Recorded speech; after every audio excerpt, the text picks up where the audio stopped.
The moment Victoria Harrington walked into Lucille, Manhattan's most exclusive restaurant, her world shattered. There, at a corner table with her father, billionaire real estate mogul Richard Harrington, sat Daniel Collins, the IT manager she'd fired just 3 days ago for taking his first sick day in 9 years.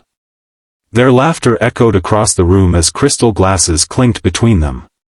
Victoria froze, her designer heels suddenly rooted to the marble floor. What was her father doing with the man she dismissed as unreliable and lacking commitment to the company? The answer would change everything she thought she knew about power, privilege, and the quiet strength of a man who had never missed a day of work, until his daughter needed him most. If you're moved by stories of redemption, unexpected connections, and powerful life lessons, please like this video and subscribe to our channel for more content that touches the heart and challenges the mind. Victoria had always prided herself on running her department with ruthless efficiency. At 34, she was the youngest VP at Harrington Enterprises, and while everyone whispered it was because of her father's influence, she worked twice as hard to prove them wrong. Her management style was legendary, demanding excellence without excuses. When Daniel Collins had called in for a day off after 9 years of perfect attendance, something in her had snapped. 9 years doesn't buy you special treatment, Daniel, she had said coldly over the phone. We have deadlines. The Singapore project launches next week. I understand, Ms. Harrington, Daniel had replied, his voice strained. But my daughters. I don't need the details, Victoria had cut him off. Either you're here today, or don't bother coming back at all. The silence on the other end had lasted 3 painful seconds before Daniel had simply said, I understand. I choose my daughter. Goodbye, Ms. Harrington. Victoria had hung up feeling victorious, powerful. By afternoon, she'd already instructed HR to process his termination and begin searching for a replacement. The department had been eerily quiet when she announced Daniel wouldn't be returning. No one questioned her decision openly, but she felt the judgment in their eyes. Now, watching her father laugh with Daniel as if they were old friends, Victoria felt something unfamiliar, doubt. Victoria. Her father's booming voice carried across the restaurant as he spotted her. Come join us. There's someone here you know. Walking to their table felt like the longest journey of her life. Daniel's eyes met hers, not with anger or resentment as she expected, but with a calm dignity that made her even more uncomfortable. Hello, Miss Harrington, he said politely, standing as she approached. Victoria, sit down, her father commanded, pulling out a chair. Daniel here has been telling me the most fascinating story about how my daughter fired one of the most valuable people in our entire company. Victoria's cheeks burned. Father, I don't think this is appropriate dinner conversation. Do you know why Daniel missed work for the first time in 9 years? Richard Harrington didn't wait for her answer. His 16-year-old daughter Emma was receiving a Young Scientist's Award at her high school. The same award you received when you were her age. The one I missed because I was closing the Tokyo deal. The weight of her father's words pressed against Victoria's chest. She remembered that day, standing on stage, scanning the audience for her father's face, finding only an empty seat. I didn't know, she managed to say. You didn't ask, Daniel replied quietly. Emma's been raising money for cancer research since her mother died 3 years ago. The award came with a college scholarship. Victoria felt the room spin slightly. Daniel was a widower? How had she worked with him for 9 years and never known this? But that's not why we're having dinner, Richard continued, his eyes twinkling with something Victoria couldn't quite read.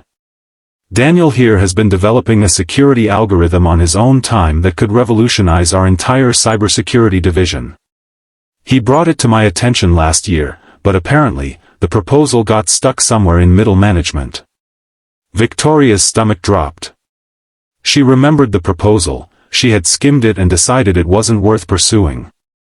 When Daniel called to ask for a reference after being terminated, he mentioned the project.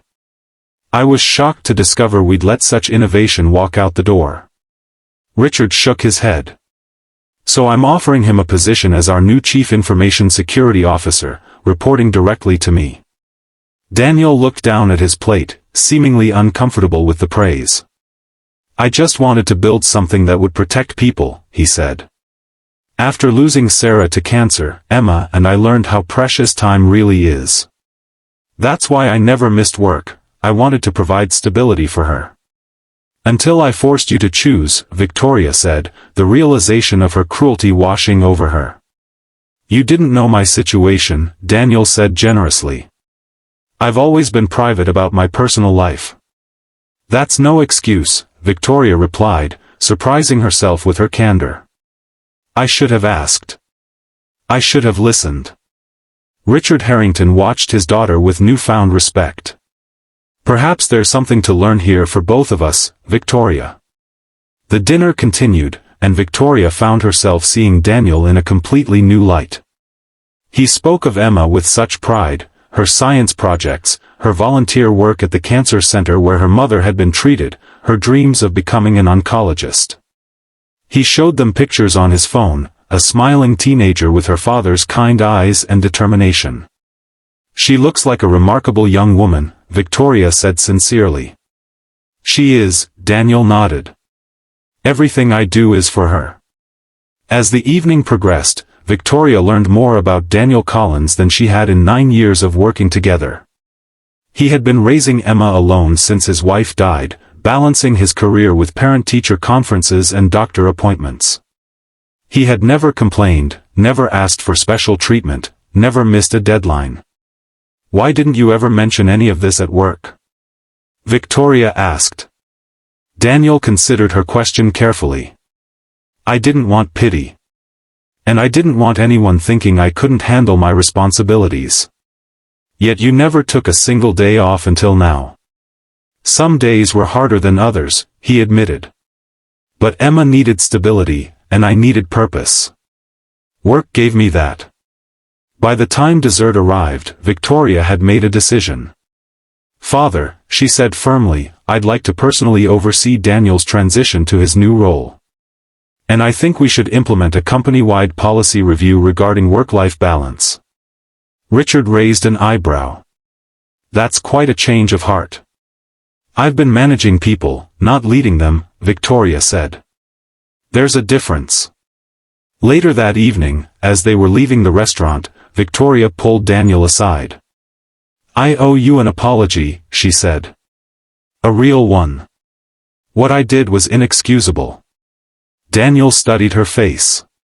We all make mistakes, Ms. Harrington. Victoria, she corrected. And some mistakes are bigger than others.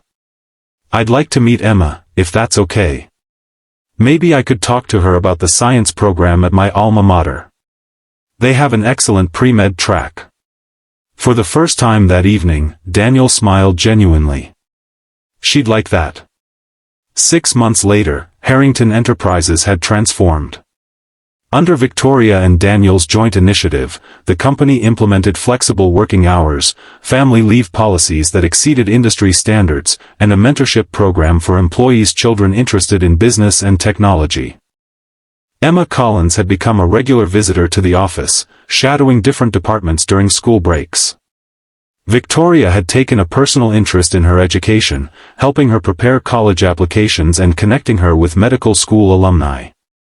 The most profound change, however, was in Victoria herself.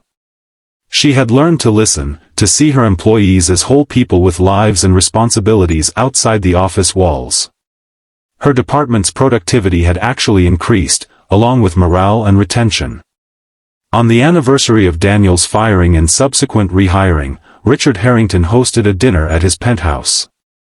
As Victoria watched her father and Daniel discussing the company's future, with Emma enthusiastically joining the conversation, she reflected on how a single moment of cruelty had ultimately led to compassion and growth.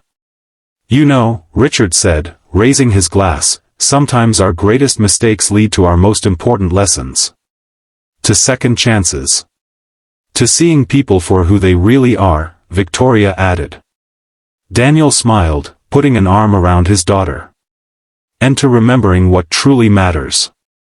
As they clinked glasses, Victoria realized that in trying to prove herself worthy of her father's empire, she had nearly lost sight of the humanity that should be at its foundation. In Daniel Collins, the man she had so carelessly dismissed, she had found not just a valuable colleague but a teacher of the most important business lesson of all, that companies are built by people, and people are more than the work they produce. That night, Victoria Harrington made a promise to herself. She would lead with both strength and compassion. She would remember that behind every employee was a story, a family, dreams, and struggles. And she would never again mistake dedication for granted, or presence for the full measure of a person's worth. Sometimes, the most powerful people aren't those who never fall, but those who rise with greater wisdom after falling. Victoria had fallen, but in doing so, she had found a better way to stand.